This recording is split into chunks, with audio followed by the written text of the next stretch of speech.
Hello everybody, it's Bob with Homestead with Sadie.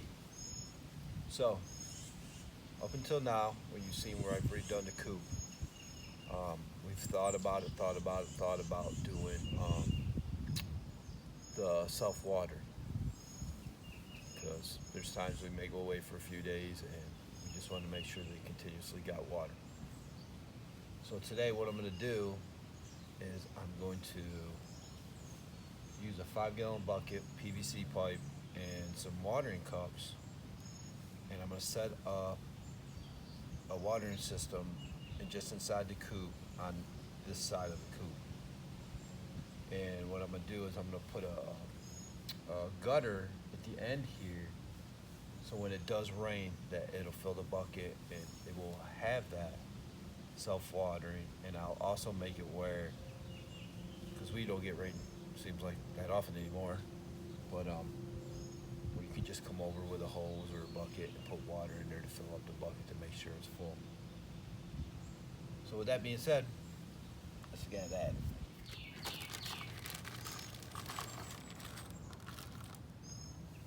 Oh, one extra one on us. So we got 5.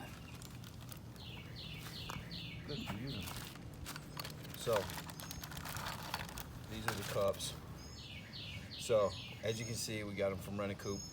Not sponsored by them, but this is where we got our supplies. So you can see it's a watering system. Even on their package it shows it. What they are, it's just a cup in there. When it's in there, obviously the water makes it down. Once it gets a little empty, it goes up and forces it to get water. All the parts are here. Now when we got the pack, we purchased it as the 4-pack for the 4. But obviously after opening up and reading, they actually give you one on them. So that gives us 5 now to put up. This one comes with, it's the T part that the cups they screw into, so that you don't have to worry about the backing. So when we do it, they'll actually screw in and they'll actually sit just like that. And I'm going to run them along the edge so that they can get to them. Then what I'm going to do is I'm going to run it down out of the bucket. It's going to go down, and then it's going to go right straight. And I think I'm going to put all 5 between the 2 5 or the 2x4s here, so I can mount it to that. And that'll give them, now to give them 5 cups to drink out of. So that'll give them all that. So I went and bought the PVC pipe, bought some connections. So next thing I know, I had to determine how high the bucket was going to be. So I'm thinking I can do it right here.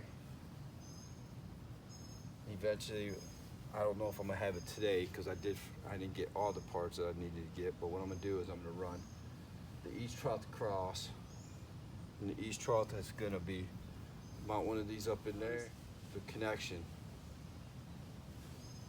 And then what I'll do is I'm gonna put in the bucket up here near the top, I'll put a air hole so it doesn't obviously overflow and stay in, but actually overflow off the side and out here in the yard.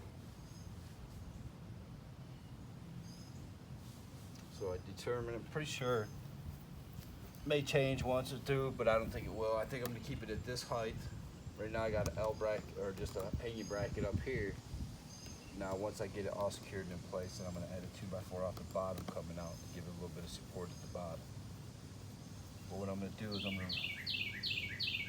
gonna drill a hole in the bucket, screw one of these in, so I can go right here on the edge and go from there.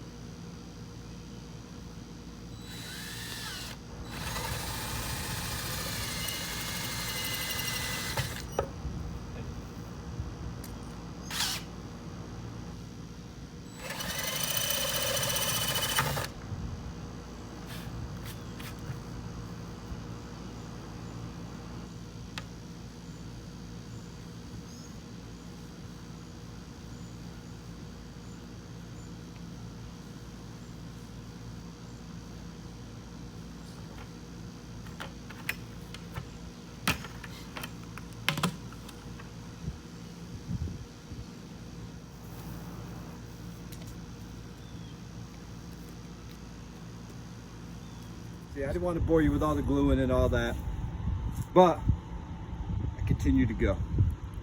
And I actually put the trough in with the whole catch system. So now when it rains, it's gonna run off the roof into the trough and fill up our bucket. Which it looks like it's gonna rain right now. Yeah, it looks like we're gonna be able to test it out the quick and easy way. Self-watering system for the chickens. It rains, water pours down into here. This comes down the east trough, fills up our 5-gallon bucket.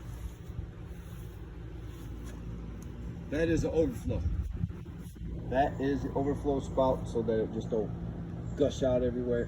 I actually made a spout for it so it'll come out and be on the side. So then, goes out the bottom, goes across, and right to all 5 cups. Everything is glued together and it's good to go. If there's any dripping, if there is any, it's gonna be at the end because I only got the cap finger tight and I haven't super tightened it yet. But, do I wait for the rain? Yeah, because I'm getting wet right now. The sprinkler is great over there. We can let it go, see what happens. If it only rains for a split second because it kind of look like clear on the other side, then I'll just come out and I'll run a hose over it and we'll do the true test. But I think we're gonna like it. Being as I said, if you like the video, give it a big thumbs up. If you haven't subscribed, go ahead and subscribe. Ring that bell for notifications. Once again, Bob with Home Service 80. Have a good day. See you on the next one.